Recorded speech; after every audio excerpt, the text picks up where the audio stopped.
विजय दिन हिस्सा। आज का दिन है विजय दिन। क्या है? परमेश्वर यीशु मसीह मुर्दों में से क्या हुआ था? आज का दिन जी उठा था। कबर खाली। क्या था? आज का दिन कबर खाली। हम परमेश्वर से प्रार्थना कर रहे थे कि मेरे प्रभु मैं किस विषय में प्रचार करूं आपके वचन को। तो एक दिन बाद, 2 दिन बाद परमेश्वर मुझे एक ही लाइन दिया। पता लाइन क्या था? कबर खाली। क्या लाइन था? कबर खाली। हालेलुया। आज हम जानेंगे कि कितने কত জন বাইবেল মধ্যে মৃত্যু থেকে জীবিত হয়েছে। হালেলুয়া। আপনি জানতে চান? সত্যি জানতে চান? পাশে বলুন, পাশে কে? কবর খালি। এই দিকে বলি কবর খালি। हिंदी में बोलिए कबर खाली। सचमुच परमेश्वर का कबर आज भी खाली है। हालेलुया। परमेश्वर ने मुझे सिर्फ एक लाइन दिया था, वो है कबर खाली। हालेलुया। कोई बता सकता है कि कितने मनुष्य बाइबल में, बांग्ला में बोली बाइबल মধ্যে কতজন মৃত্যু থেকে জীবিত হয়েছে? কতজন প্রভু যিশুকে নিয়ে? বলতে পারি? हिंदी में बोलते हैं पवित्र बाइबल में कितना मनुष्य मुर्दों में से मर गया था फिर जी उठा, जिलाया गया, जी उठा, जीवित हुआ। कितना मनुष्य ऐसा है पता है? 1 2 3 4 5 6 कितना है? 5। कितना है? 5। सब बोली 5। यीशु मसीह को लेकर 5। यीशु मसीह को लेकर 5। आइए हम लोग जानते हैं। पहला हम लोग देखेंगे पुरातन नियम। पुरातन नियम मध्ये আমরা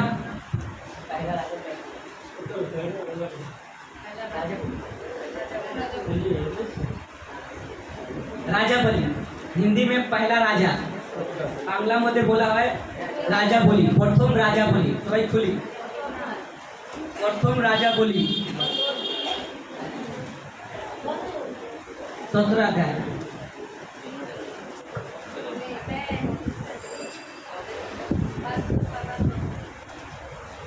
हिंदी में 436 पेज नंबर। 17 अध्याय का 17 से लेकर 22 तक पढ़ेंगे। हालेलुया। सही पेची एक जन पाठ करी।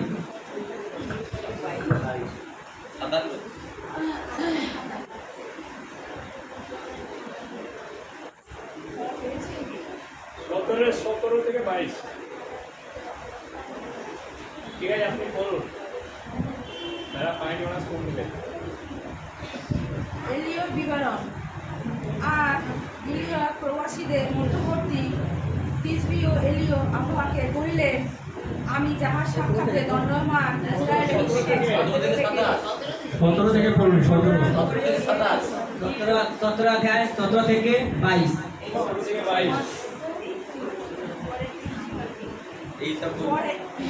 এই সকল ঘটনার পরে সেই স্ত্রীলোকের সেই গৃহস্থ স্বামিনী পুত্র পীড়িত হইল এবং তাহার পীড়া এমন উৎকট হইল যে তাহার শরীরে আর শ্বাসবায়ু রহিল না। তখন স্ত্রীলোকটি এলিয়কে কহিল, হে ঈশ্বরের লোক, আপনার সহিত আমার বিষয় কি? আপনি আমার অপরাধ স্মরণ করাইতে ও আমার পুত্রকে মারিয়া ফেলিতে আমার এখানে আসিয়াছেন। তিনি তাহাকে কহিলেন, তোমার পুত্রটি আমাকে দাও। পরে তিনি তাহার পুরো হইতে ছেলেটিকে লইয়া উপরে আপনার থাকিবার কুঠরিতে গিয়া আপন শয্যায় শোয়া দিলেন। আর তিনি সদাপ্রভুকে ডাকিয়া কহিলেন, হে সদাপ্রভু, আমার ঈশ্বর, আমি যে বিধবা বাটিতে প্রবাস করিতেছি, তুমি কি তাহার পুত্রকে মারিয়া ফেলিয়া তাহার উপরে অমঙ্গল উপস্থিত করিলে? পরে তিনি বালকটির উপরে 3 বার আপন শরীর লম্বমান করিয়া সদাপ্রভুকে ডাকিয়া কহিলেন, হে সদাপ্রভু, আমার ঈশ্বর, বিনাশ করি এই বালকের মধ্যে প্রাণ ফিরিয়া আসুক। তখন সদাপ্রভু এলিয়ের রবে কর্ণপাত করিলেন তাহাতে বালকটির প্রাণ তাহার মধ্যে ফিরিয়া আসিল, সে পুনর্জীবিত হইল। आमेन। हालेलुया। मैं हिंदी में पढ़ता हूँ। और इस बाइबल के पवित्र वचन में पुराना नियम में सिर्फ एक मनुष्य को पाया जो मर चुका था। परमेश्वर को जो दास था, नबी था, एलिया। बोलिए एलिया। एलिया जो कौन था? परमेश्वर का दास था। और दास एक किसका पास रहती थी? एक स्त्री का पास रहती थी। और उसका बेटा क्या हुआ था? बीमार पड़ गया। रोग के कारण क्या हुआ था? वो मर गया था। रोग के कारण उस स्त्री का बेटा क्या हुआ था? मर चुका था। जब मर गया तो उसका स्त्री क्या करता है? परमेश्वर के नबी को बोलता है कि तू मुझसे क्या काम, क्या तू इसलिए मेरे पास आया कि मेरे बेटा का मृत्यु कारण और मेरे पाप का शरण दिलाए? उस स्त्री अपने दास से कहता है, एलिया से कहता है कि तू मेरे पास इसलिए आया ताकि तू मेरे बेटा का मृत्यु का कारण बने, और मैंने जो पाप किया उसको शरण करने के तू आया है। तो एलिया ने यहाँ पर क्या किया? परमेश्वर के सम्मुख रखा। उस स्त्री से कहा कि तो उस बेटे को मेरे पास लेके आ। किसे? जो मर चुका था, जो मर गया था, उससे कहा कि तू मेरे पास लेके आ। एलिया यह बात सुन ली और बालक के प्राण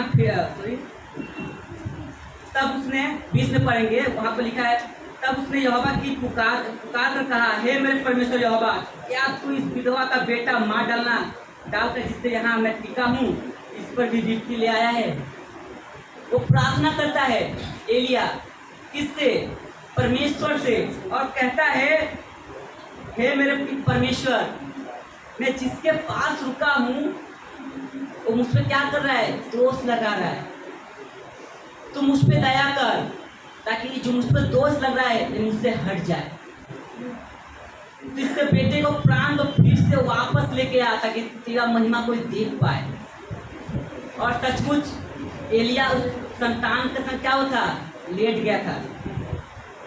और लेटने के बाद जब प्रार्थना किया, परमेश्वर का दया उस पर हुआ। परमेश्वर ने एलिया की प्रार्थना को सुना। मरने के बाद कोई जिंदा नहीं होता है, पर परमेश्वर असंभव को संभव करता है। उसने क्या किया? परमेश्वर ने एलिया के प्रार्थना के द्वारा उसके प्राण फिर से वापस किया। हालेलुया। क्या किया? परमेश्वर ने उसके प्राण को फिर से वापस कर दिया।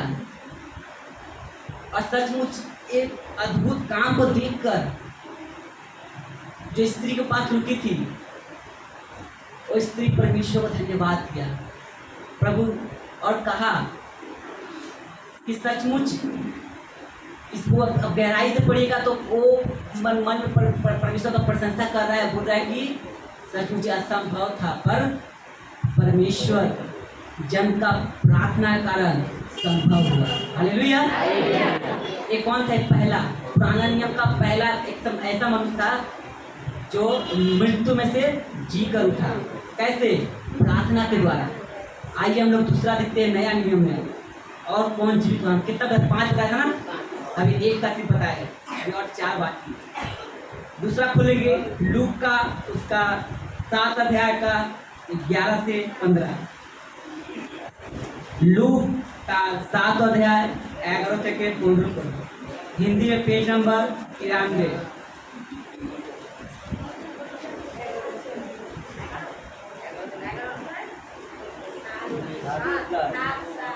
7 अध्याय।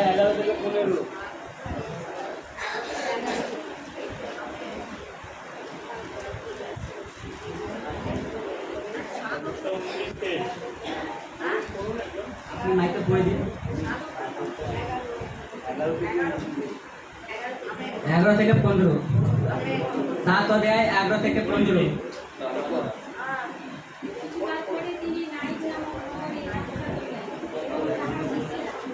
জোরে বলুন দিদি। তখন তিনি নগরদ্বারে নিকটবর্তী হইলেন। দেখো, লোকেরা একটি মরা মানুষকে গ্রহণ করিয়া বাইরে লইয়া যাইতেছিল। সে আপন মাথা এবং সে মাথা দিল।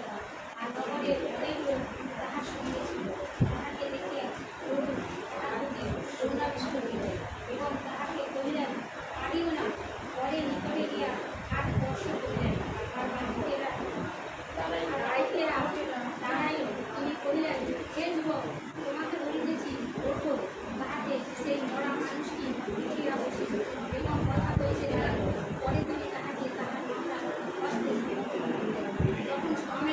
ভয়গ্রস্ত হল এবং ঈশ্বরের প্রকার করিয়া বলিতে লাগিল, আমাদের মধ্যে একজন মহান আচার্য তৈরি হইয়াছে, আর ঈশ্বর আমাদের তত্ত্বাবধান করিবেন। পরে সমুদয় ইহুদিয়াকে তাহা জানিতে সমস্ত ইসরায়েল তাহার বিষয়ে এই কথা ব্যাখ্যা হালেলুয়া। আমরা একটা গান করি না, নাইন নগরে এক বিধবা ছিল, করি তো? আমি ওই গান থেকে এই লাইনটা পেয়েছি। হালেলুয়া। বাইবেল খুঁজেছি, ঈশ্বর একটা লাইন থেকে আমাকে 5টা লাইন দিন। হালেলুয়া, ঈশ্বরের মহিমা হোক। তো আমরা কি দেখি নাইন নগরে? আমরা গানের মাধ্যমে আমরা বুঝতে পেরেছি, আজকে আমরা बात को माध्यम में जानबो। क्या हुआ था कि एक नाइन नगर एक जगह का नाम है, क्या नाम जगह का? नाइन नगर। बोलिए नाइन नगर। वहाँ क्या हुआ था? एक भीड़ था और उस भीड़ में एक विधवा का पुत्र मरा हुआ जा रहा था। एक विधवा, आप समझ सकते हैं, एक विधवा का सहारा कौन होता है? उसका बेटा होता है ना। उसका सहारा क्या हुआ था? मर चुका था, उसका बेटा मर चुका था और उस भीड़ में जा रहा था, उसका बेटा मरा हुआ, उसका माँ रो रही थी।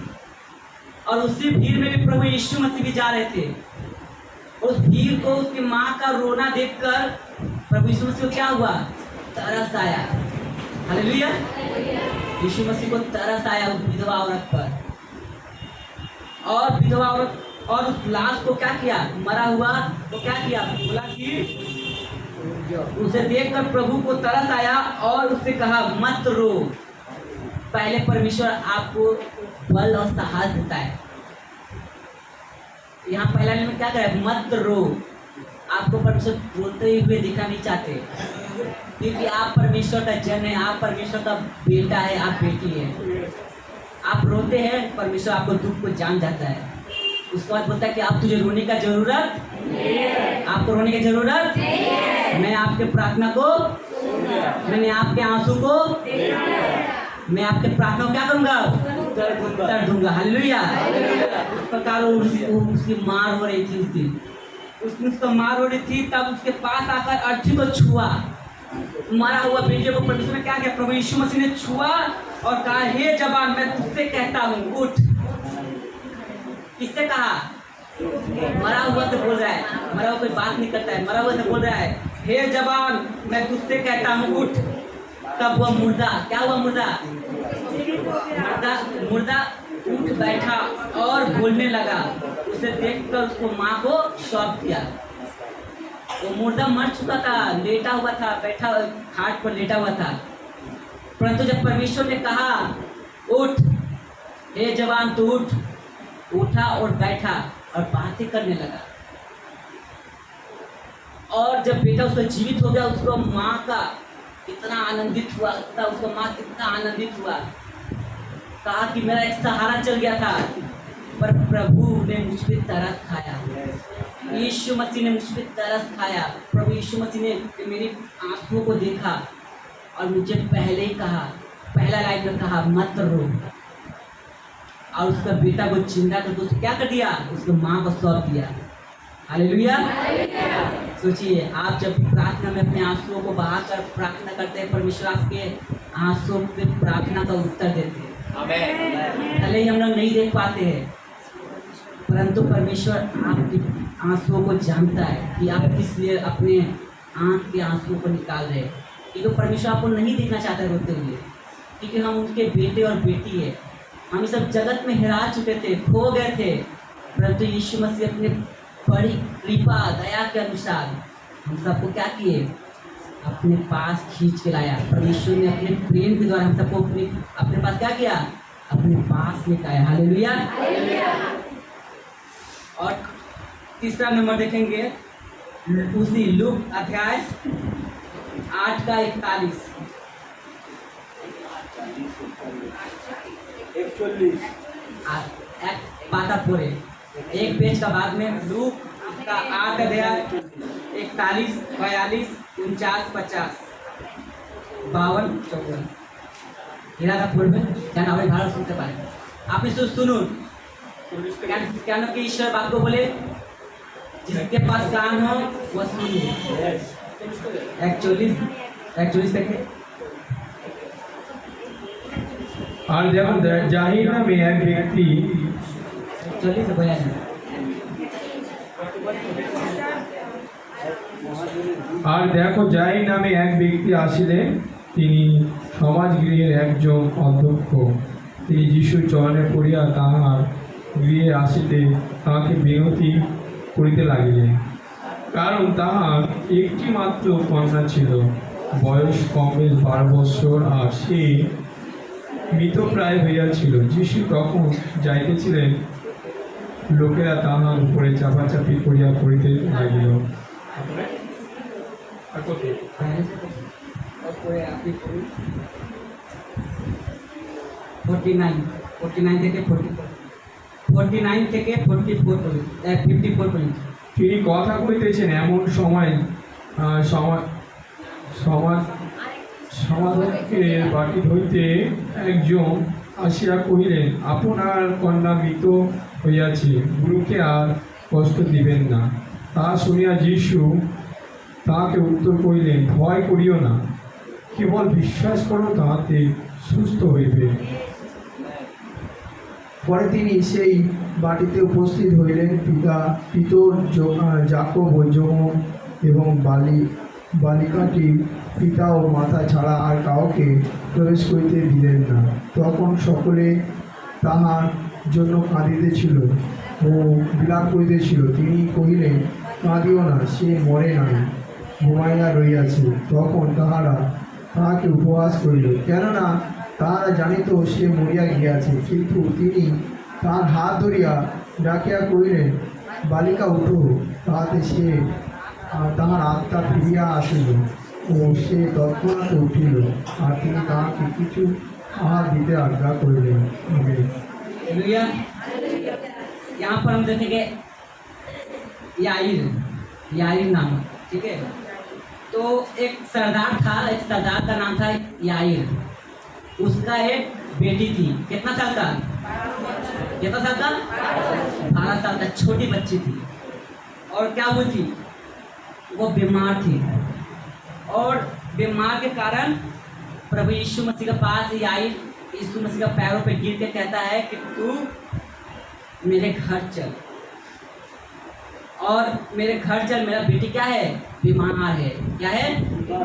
बीमार है। उसके बाद हम लोग जब 49 में आते हैं तो वहाँ पर देखते हैं वह यह कह ही रहा था कि किसी ने आराधनालय के सरदार के यहाँ से आकर कहा, तेरी बेटी मर गई, गुरु को दुख ना दे। यहाँ पर याईर सरदार यीशु मसीह से पैरों पे गिर कर प्रार्थना कर रहा है कि मेरा बेटी 12 साल का है, वो मरने पर है, कृपया करके मेरा घर चलिए और उसे क्या कीजिए? सुस्त कीजिए, चंगाई दीजिए। परंतु यहाँ पर 39 में देखते हैं, वहाँ पर कोई एक व्यक्ति आता है और सरदार को क्या कहता है कि तेरी बेटी मर गई है, गुरु को दुख ना दे। याईर सरदार को बोलता है कि आपका बेटी जो है मर चुकी है, अब यीशु मसीह को क्या करो? दुख मत दो, उसको परेशान मत करो। क्यों? क्योंकि वो नहीं जानता था। हालेलुया। यीशु मसीह के अद्भुत काम को नहीं जानता था, इसलिए कह रहा है कि यीशु मसीह को दुख ना दे। कभी कभी शैतान आपको ही बोलेगा प्रार्थना मत कर, कोई फायदा नहीं है। देख, तेरा प्रार्थना को उत्तर आएगा नहीं, तू अपने आप को भी दुख देगा, प्लस यीशु मसीह को भी दुख देगा। परंतु यहाँ पर वही बात कह रहा है कि गुरु के और कष्ट दियो ना, तेरी बेटी मर गई, गुरु को दुख ना दे। परंतु देखिए यहाँ 50 में साफ साफ लिखा हुआ है, यीशु ने यह सुनकर उसे उत्तर दिया। आप जब प्रार्थना करते हैं, प्रभु यीशु मसीह आपकी प्रार्थना को सुनते हैं और क्या करते हैं? प्रार्थना का उत्तर देते हैं। बोला मत डर। पहला लाइन सुनिए, वहाँ पर स्त्री को क्या बोली थी? जो मर चुकी थी, बच्चा जो मर चुका था विधवा का, उस स्त्री को कहा मत रो। और यहाँ पर क्या कर रहा है? जो 12 साल का बच्ची जो मर चुकी है, उसे क्या कर रहा है? उसका परिवार को क्या कर रहा है? मत डर। हालेलुया। सोचिए, पहले परमेश्वर आपको बल और साहस देता है, फिर आपके जीवन में अद्भुत काम करता है। हालेलुया। आप विश्वास करते हैं? परमेश्वर आपको पहले बल सामर्थ देता है, उसका बाद आपके जीवन में अद्भुत काम करते हैं। यहाँ पर पहले लाइन में बोला है मत डर, केवल विश्वास रख तो वह बच जाएगी। केवल विश्वास रख तो क्या हो जाएगा? बच जाएगी।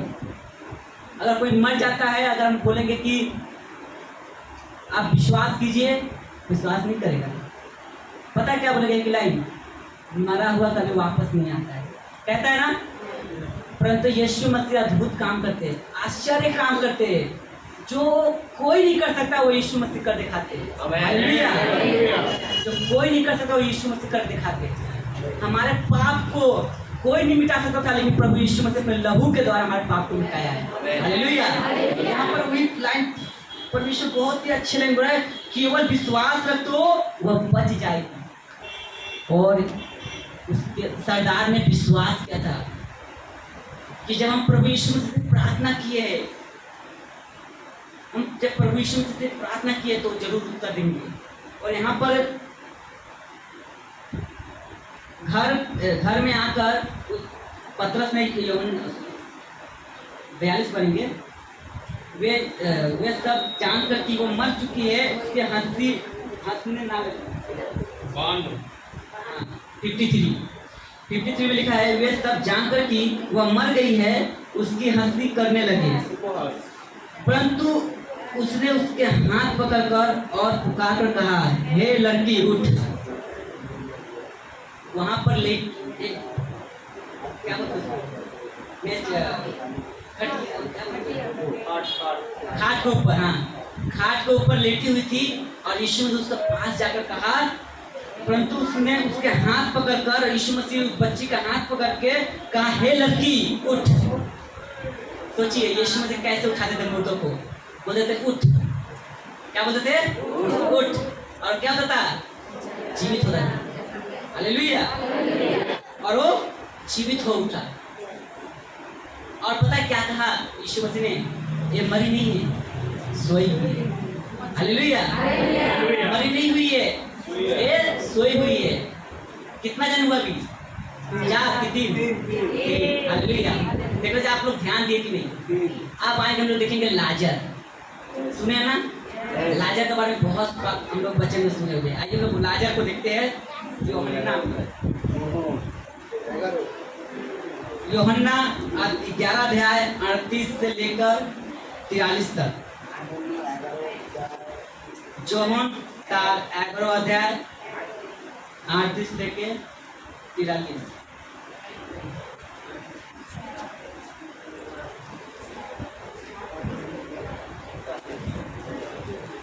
তাহাতে যীশু পুনর্বার অন্তরে উত্তেজিত হইয়া কবরের নিকটে আসিলেন। সেই কবর একটা গহ্বর এবং তাহার উপরে একখানা পাথর ছিল। যীশু বলিলেন, তোমরা পাথরখানা সরাইয়া ফেলো। মৃত ব্যক্তির ভগ্নী মাতা তাহাকে কহিলেন, প্রভু, এখন উহাতে দুর্গন্ধ হইয়াছে, কেননা আজ 4 দিন।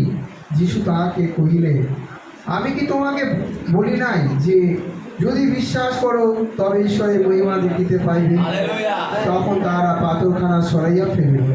তাহাতে যীশু উপর দিকে চোখ তুলিয়া কহিলেন, পিতো, তোমার ধন্যবাদ করিতেছি যে তুমি আমার কথা শুনিয়াছ। আমি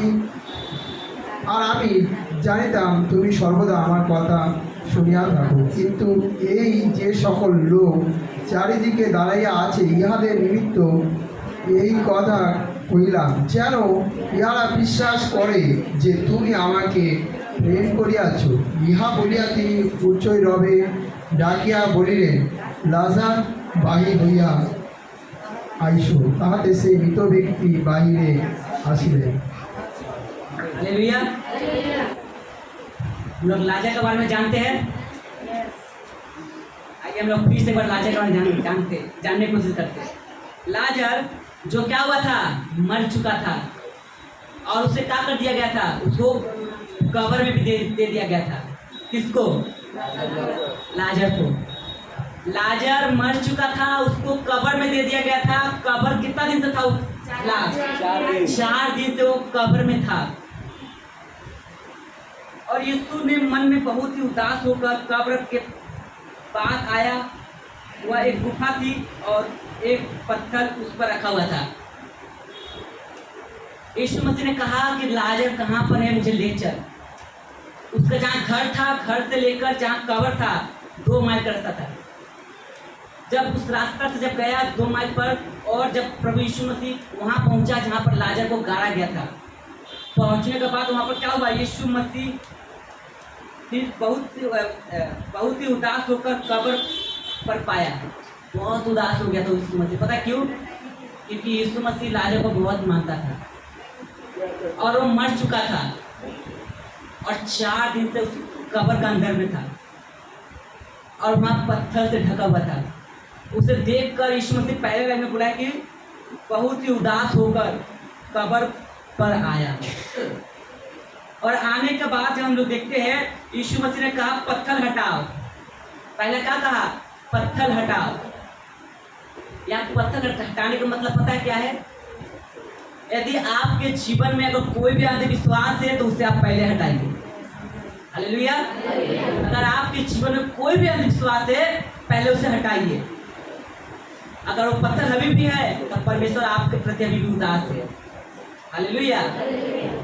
मेरे कहने का मतलब यहाँ पे ये था, पवित्र बाइबल के वचन को आप जब गहराई से पढ़िएगा, अच्छे से पढ़िएगा, तो यहाँ पर आपको यही समझ में आएगा पत्थर हटाओ पहले कहता है।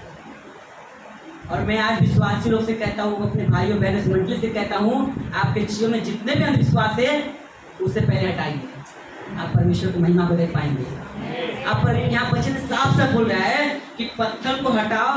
और उस मरे हुए की बहन मार्था उससे कहने लगी, हे प्रभु, उसमें से अब तो दुर्गंध आती है। क्या कहता है? अब तो उसमें से दुर्गंध आती है। मरे हुए 4 दिन हो गया है, वो लाश सड़ गया है, महक रहा है। क्योंकि उसे मरे हुए 4 दिन हो चुके हैं। यीशु ने उससे कहा, मैं तुमसे नहीं कहा था। यीशु से क्या बोल रहा है? मैं तुमसे नहीं कहा था कि यदि तू विश्वास करे तो परमेश्वर की महिमा को देखेगी। हालेलुया। आज मैं भी आपको कहता हूँ, आप विश्वास कीजिए यीशु मसीह पर, आप भी परमेश्वर के बड़े बड़े काम और महिमा को देख पाएंगे। अगर आप बोलते हैं कि मेरे जीवन में गवाही नहीं है, अगले सप्ताह आप गवाही देंगे। हालेलुया। क्यों? क्योंकि परमेश्वर आपको विश्वास करने के लिए कहा है, ना कि आपके ढंग को परिवर्तन करने का कहा है, ना आपके धर्म परिवर्तन करना। सिर्फ एक चीज का है, तो मुझ पे विश्वास कर। हालेलुया। आप पूरा बाइबल को उठा के पढ़ के अच्छे से पढ़िए। सबसे बड़ा लाइन एक ही लाइन है और सबसे इम्पोर्टेंट लाइन है, यदि तू विश्वास करेगी तो परमेश्वर की महिमा को देखेगी। तब उसने उस पत्थर को हटाया। यीशु ने आंख उठाकर कहा, यीशु मसीह क्या किया? आंख उठाकर स्वर्ग की ओर अपने पिता से प्रार्थना किया, हे पिता, मैं तेरा धन्यवाद करता हूँ कि तू मेरी सुन ली है। क्या? मेरी प्रार्थना तूने सुन लिया है। मैं जानता हूँ कि तू सदा मेरी सुनता है। मैं जब भी आपको पुकारता हूँ तो मेरा क्या कहता है? प्रार्थना को तू सदा सर्वदा सुनता है। आप भी अपने प्रार्थना में लाइन को जोड़ लीजिए। मैं आज आपको बताता हूँ इस पवित्र बाइबल के लाइन को। आप भी जैसे परमेश्वर ने उस लाजर के कब्र के सामने प्रार्थना किया था, आप 11 अध्याय के 40 वचन के अनुसार प्रार्थना कीजिए। यीशु ने उससे कहा, मैं तुमसे क्या मैंने तुमसे नहीं कहा था कि यदि तू विश्वास करेगी तो परमेश्वर की महिमा को देखेगी? तब उसने उस पत्थर को उठाया। यीशु ने आंख उठाकर कहा, हे पिता, मैं तेरा धन्यवाद करता हूँ कि तू मेरा सुन ली। मैं जानता हूँ कि तू सदा मेरा सुनता है। तब जो भीड़ आसपास खड़ी है उसने कारण मैंने यह कहा जिससे वे विश्वास करें कि तूने मुझे भेजा। प्रार्थना ऐसे क्यों किया? ताकि उस कब्र के पास जितने भी भीड़ थे, उस भीड़ जान ले कि यीशु मसीह ही परमेश्वर का पुत्र है। हालेलुया। आप जब प्रार्थना करिए तो अपने आसपास के लोगों के लिए प्रार्थना करिए, ताकि वो भी जान पाए कि यीशु मसीह ही उद्धार करता है। हालेलुया। यह कहकर उसे बड़े बड़े शब्दों से पुकारा, हे लाजर निकल आ। यीशु मसीह कब्र के अंदर नहीं गए, कब्र के बाहर खड़े होकर क्या कहा, हे लाजर निकल आ। और जो मर गया था वह कफन से हाथ पांव बंधे हुए निकल आया, उसका कफन बांधा हुआ था। और क्या किया, हाथ कफन के सही तो लाजर क्या होता, उस कफन से बाहर निकल आया।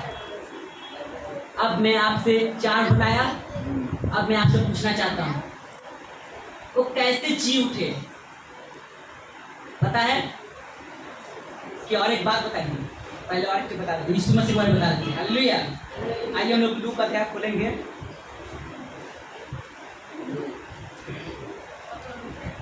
लूका 24 अध्याय 1 से 6, बहुत इंपॉर्टेंट लाइन है।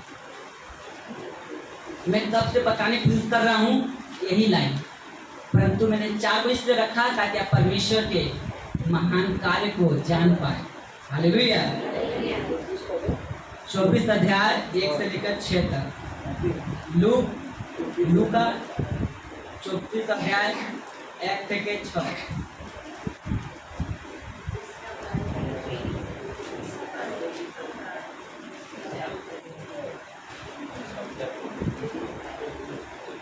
बोलिए।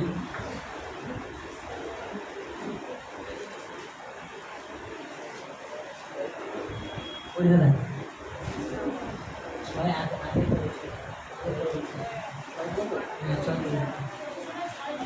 বিশ্রামবারে তাহারা বিধিমতে বিশ্রাম করিলে, কিন্তু সপ্তাহের প্রথম দিন অতি প্রত্যুষে তাহারা কবরের নিকটে আসিলেন।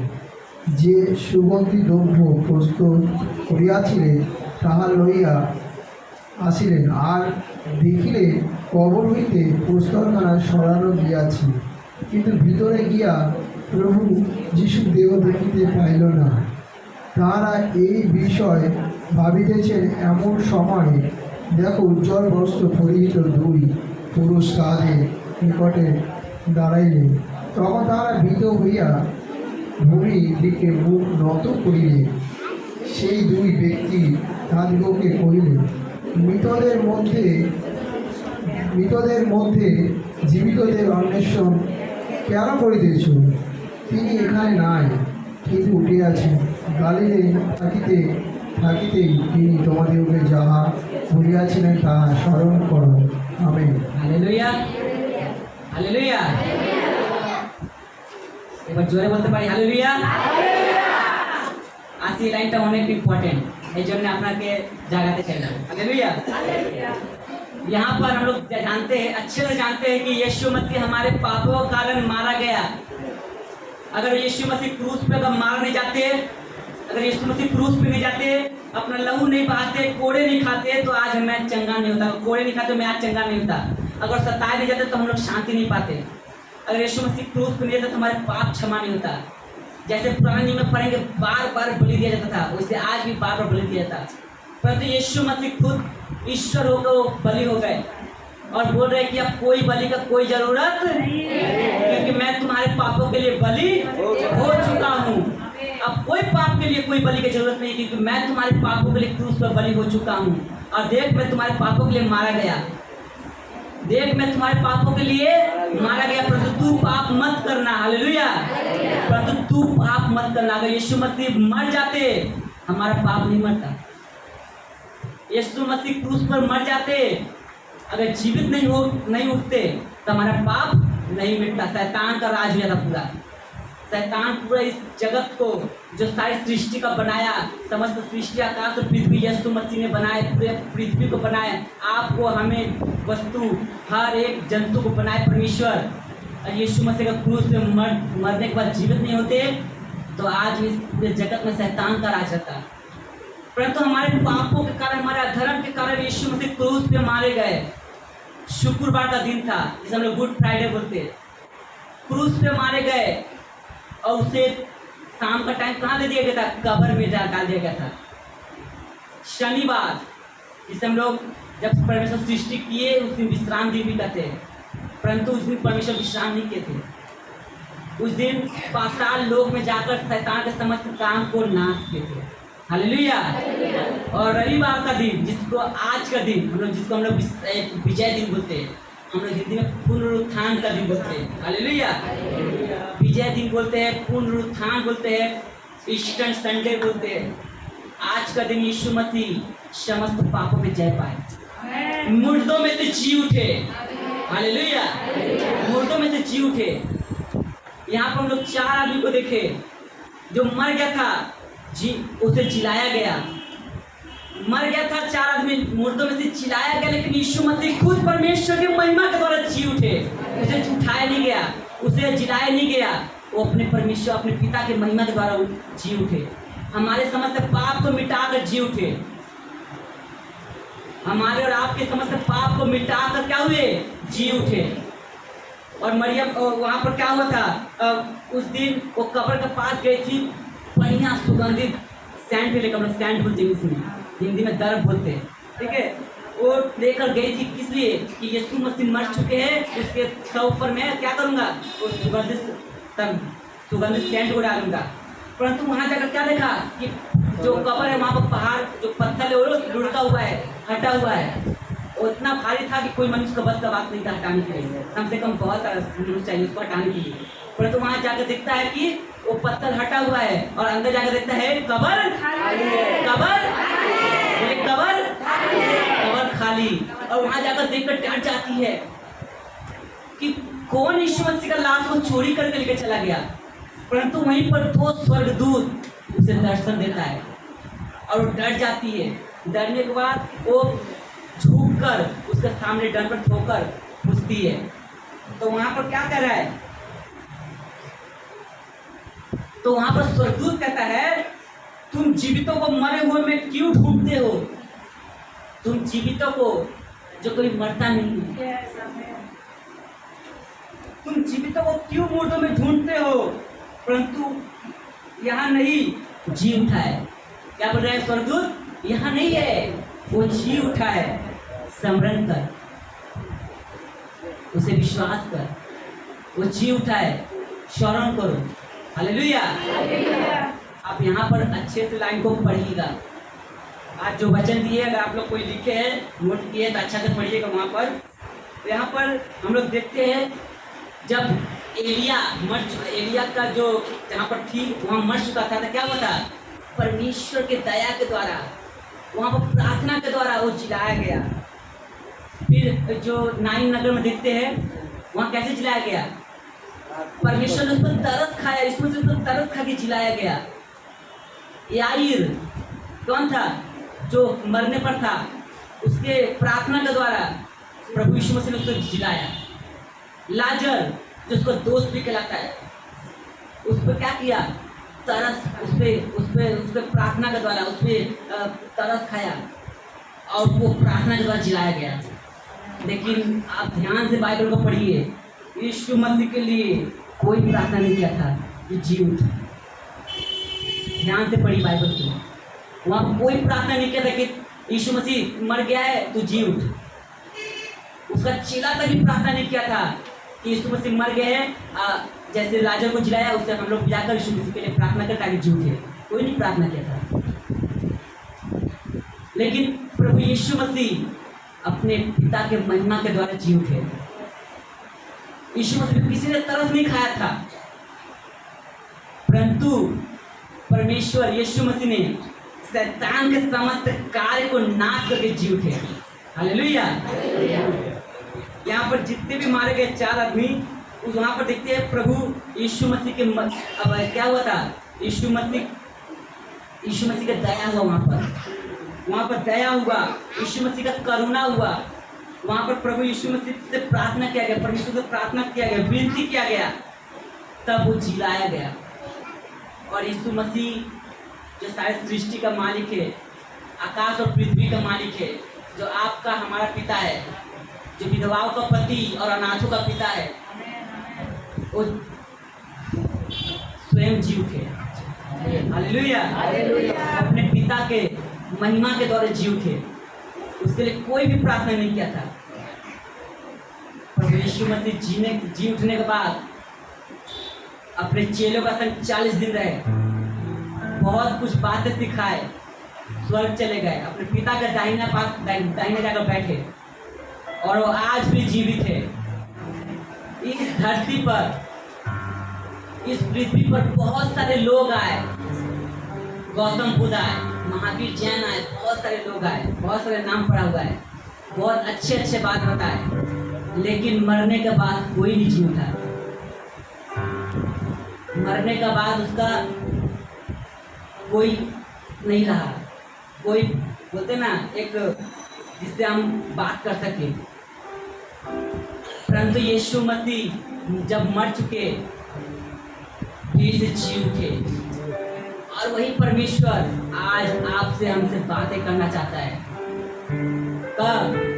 परमेश्वर का लाइन क्या कहता है? जब तुम विश्वास करोगे, विश्वास करो और उस पत्थर को हटा दो जो अविश्वास का पत्थर है।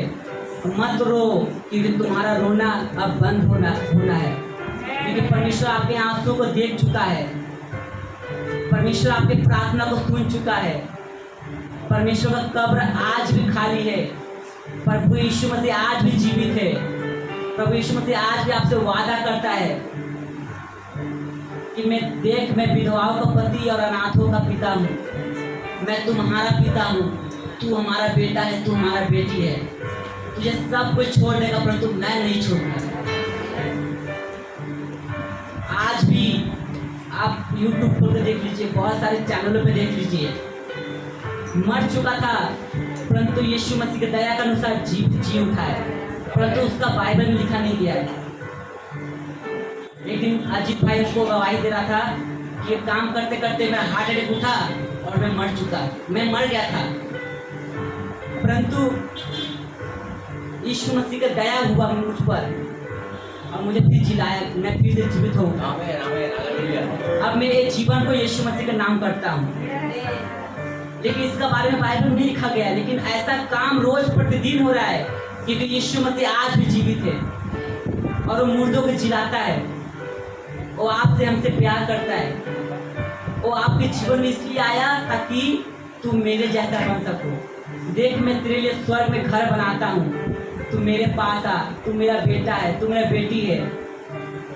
मैं स्वर्ग में अकेला नहीं रहना चाहता हूँ। यीशु मसीह बोलते मैं स्वर्ग में अकेला नहीं रहना चाहता हूँ, तू भी मेरे साथ चल। मैं जहाँ घर बना रहा हूँ तेरे लिए, तू भी मेरे पास रहेगा, तू मेरी महिमा करेगा, क्योंकि मैंने तुझे बनाया है। तुझे सब कुछ छोड़ देगा परंतु मैं तुझे नहीं छोड़ूंगा, क्योंकि यीशु मसीह प्रेमी पिता है। आप बाइबल का पहला जब पढ़ेंगे तो पहला फल क्या है? प्रेम। और वही प्रेम परमेश्वर आपसे करता है। यूहन्ना रचित सुसमाचार 15 में क्या लिखा है? तू मुझे बने रहोगे तो मैं तुझे बना रहूंगा। अगर मैं कहता हूँ कि मैंने यीशु मसीह को चुना तो मैं पूरा गलत हूँ। मैंने यीशु मसीह को नहीं चुना, यीशु मसीह ने मुझे चुना, तब मैंने यीशु मसीह को जान पाया। आज भी इस जगत में सिर्फ भारत का बात करें तो 131 करोड़ मनुष्य है, जिसमें से सिर्फ 15% यीशु मसीह को जान पाया। उस दिन 5000 मनुष्य को खाने, आप लोग पढ़ते हैं 5000 मनुष्य को परमेश्वर ने खिलाया, परंतु 5000 प्रभु यीशु मसीह के पीछे नहीं चला, सिर्फ 12 चला। क्यों? क्योंकि 5000 आदमी जो आया था वो सिर्फ आश्चर्य कर्म को देख के आया था, यीशु मसीह को देखकर नहीं। अगर आप यहाँ पर बैठे हुए हैं तो यीशु मसीह के नाम से बैठे हुए हैं, आप यहाँ बेकार नहीं बैठे हुए। आप विश्वास करते कि यीशु मसीह मेरा पिता है, आप विश्वास करते कि यीशु मसीह मेरा प्रार्थना को उत्तर दे सकते हैं, आप विश्वास करते कि यीशु मसीह मेरा उद्धार करता है, मेरे जीवन को, मेरे परिवार को एकमात्र यीशु मसीह बदल सकता है और कोई दूसरा नाम नहीं है। परमेश्वर का वचन कहता है तो पहले मेरे राज का खोज कर तो मैं तुझे दूंगा जो तू चाहता है। एक पास्टर था, मैं कल अनुकूल निराला का सुन रहा था, तो बहुत अच्छे लाइन बताते हैं। वो बोल रहे थे कि मैं एक पास्टर था, वो जा रहे थे विदेश की ओर प्रचार करने के लिए। अचानक उसका पेट इतना खराब हो गया कि वो बैठे हुए थे वॉशरूम में, और उसका फ्लाइट जाने का टाइम हो रहा है लेकिन उसका पेट दर्द खत्म नहीं हो रहा है कि उठ के जा सके। उसका फ्लाइट छूट गया और बाहर निकल कर बहुत पछता रहा था कि परमेश्वर ने मुझे वहाँ भेजा था प्रचार करने के लिए, परंतु मैं नहीं जा पाया। और वहाँ प्रचार कौन करेगा? आधा घंटा के अंदर पता चलता है कि वो फ्लाइट जो था क्रैश हो गया। सोचिए, प्रभु यीशु मसीह आपको बचाना चाहता है, आपको पर्सनल मैटर में नहीं आना चाहता है, वो आपके जीवन में आना चाहता है, आपके जीवन को बदलना चाहता है, क्योंकि आपसे प्रेम करता है। वो जानता है कि मेरा बेटी मेरे बेटे को किस चीज़ का ज़रूरत है, वो जानता है कि आपके घर में किस चीज़ का अभाव है, वो जानता है। मैं अगर किसी मनुष्य को बताऊंगा तब वो जान पाएगा, लेकिन यीशु मसीह मेरे हृदय को पढ़ लेता है। मेरे सर में कितने बाल है मैं आज तक नहीं गिन पाया और ना गिन पाऊंगा, परंतु यीशु मसीह हर एक हिसाब जानते हैं। ईश्वर का वचन भी कहता है नीति वचन 5 अध्याय में कि परमेश्वर का आंखें सदा उनके पेटों पर लगा रहता है, नित्य देखता रहता है। अगर यहाँ पर सीसीटीवी है तो आप यहाँ पर गलती नहीं करेंगे, बाहर जाके गलती करेंगे। लेकिन परमेश्वर की नजर से कैसे बचेंगे जबकि परमेश्वर एक पृथ्वी परमेश्वर का हाथ में और पूरा देख पा रहा है कौन क्या कर रहा है। आप जब प्रभु यीशु मसीह का विश्वास करते हैं तो आप पश्चाताप करते हैं कि प्रभु यीशु मसीह मैंने पाप किया हूँ, मेरे पाप को तू क्षमा कर दे और अपने लहू से धोकर शुद्ध कर दे। मैं विश्वास करता हूँ तू उद्धार करता है, तू मेरे पापों का कारण मारा गया, गाड़ा गया और तीसरे दिन जी उठा, तो फिर से आने वाला है। जो विश्वास करता है आपके पाप क्षमा हो जाता है, परंतु फिर आप पाप करते हैं उसका न्याय होता है। अगर आपका कहीं पर हाथ कट जाए तो खूब दर्द होगा, परंतु इलाज के बाद क्या होगा, ठीक हो जाएगा, लेकिन वो दाग रह जाएगा। उसी प्रकार जब हम लोग यीशु मसीह को विश्वास करते हैं तो हमारा समस्त पाप यीशु मसीह अपने क्रूस पे ले लेते हैं और अपने लहू के द्वारा धोखा में शुद्ध कर देते हैं। परंतु यीशु मसीह जानने के बाद भी पाप पे पाप करते जाएंगे तो उसका सजा, उसका न्याय होगा। उसका न्याय का मतलब उसका हिसाब भी परमेश्वर लेंगे।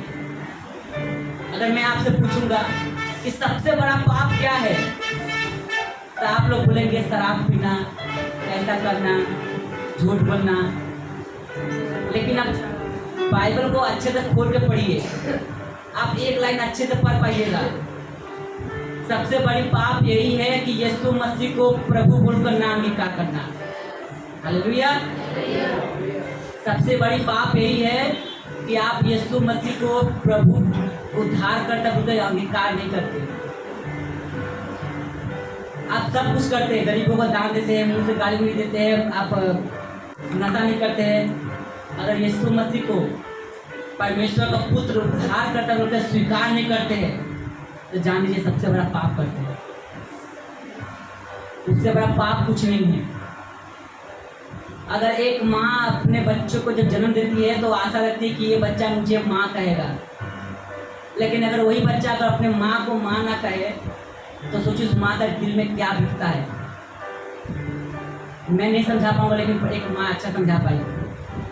उसी प्रकार जब हमारा परमेश्वर जब आप हमें बनाया, जब हम उसे अपने पिता के उद्धार करता होकर स्वीकार नहीं करेंगे तो सोचिए हमारे प्रभु के मन में क्या बीतता होगा।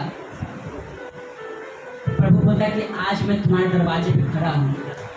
इसलिए खड़ा नहीं है कि आपसे कुछ मांगे, वो इसलिए खड़ा है ताकि आपके जीवन में आए। हालेलुया। वो आपसे प्रेम करता है। आप जो भी किए आज बोलिए प्रभु से। आज से हमारे चौक बंद করে বলি প্রভুকে, প্রভু যিশু আমার সাথে সবাই বলি, প্রভু যিশু আমি আজ পর্যন্ত যত পাপ করেছি আমাকে ক্ষমা করে দাও। আমি সবচেয়ে বড় পাপ এটাই করেছি कि তোমাকে প্রভু বলে অঙ্গীকার এখনো করতে পারছি না। প্রভু আমি তোমাকে প্রার্থনা করি এই সময় আমি নিজের মুখ থেকে স্বীকার করি তুমি একমাত্র ঈশ্বরের পুত্র, উদ্ধারকর্তা, তোমার ছাড়া কোনো ঈশ্বর নেই। প্রভু যিশু আমার সমস্ত পাপকে আমি মিটিয়ে দাও। প্রভু আমি সত্যি তোমার মতো হতে চাই। আমি নিজের বল দ্বারা, আমি নিজের শক্তি দ্বারা কখনো হতে পারবো না, কিন্তু তোমার আত্মার হতে পারবো প্রভু। আজকে তুমি পবিত্র আত্মা আমাকে দাও প্রভু, আমাকে নতুন পবিত্র আত্মা দাও প্রভু, যে আমাকে সমস্ত অপরাধ থেকে, সমস্ত পাপ থেকে আমাদের দূর রাখে প্রভু। তুমি আমাকে আশীর্বাদ করো প্রভু, আমার জীবনকে বদলে দাও প্রভু। আমি তোমার মতো হতে চাই প্রভু, আমার পরিবারকে বদলে দাও প্রভু। এখন নেশার মধ্যে আছে প্রভু, যে এখন আমার সন্তান তোমাকে বিশ্বাস করতে পারছে না, যে আমার হাজব্যান্ড এখনো তোমাকে বিশ্বাস করতে পারছে না, যে আমার প্রতিবেশী এখনো তোমাকে বিশ্বাস করতে পারছে না প্রভু। তুমি ওর জীবনে আসো আর তুমি নিজের মহিমাকে প্রকাশন করো প্রভু, যেন কি তোমাকে উদ্ধার করতে বলে বিশ্বাস করতে পারে, তোমার সাথে চলতে পারে প্রভু। আমি তোমার কাছে প্রার্থনা নিয়ে এসেছি প্রভু, যেমনি লাজার সামনে পাথর ছিল তুমি সরিয়ে দিলে, যেমন আমার জীবনে যেটা অন্ধবিশ্বাস রয়েছে তুমি সরিয়ে দাও প্রভু। প্রভু তাই দিন ও বিধবা মা কাঁদছিল, তুমি ও বিধবা মাকে হাত চোখে জলকে মুছে দিলে প্রভু। যেমন আমার প্রার্থনা প্রভু, তুমি আমার প্রার্থনা দ্বারা প্রভু তুমি আমার চোখে জলকে মুছে দাও প্রভু। এখনো অবাধ্য প্রার্থনা রয়েছে, এখনো অনেক দিন দিয়ে প্রার্থনা রয়েছে, এখনো উত্তর পাইনি প্রভু, কিন্তু আমি বিশ্বাস করি কি তুমি প্রার্থনা উত্তর দিবে, তুমি প্রার্থনা উত্তর দিবে প্রভু। কিন্তু তুমি পারো, শুধু তুমি পারো প্রভু আমাকে বদলাতে, তুমি পারো আমার জীবনকে একদম নতুন করতে প্রভু যিশু। আমি তোমাকে ধন্যবাদ দিই প্রভু, ধন্যবাদ দিই প্রভু। সত্যি প্রভু আমার চোখে জ্বলতে একমাত্র তুমি দেখেছো। এত কষ্ট, এত দুঃখ জড়িয়ে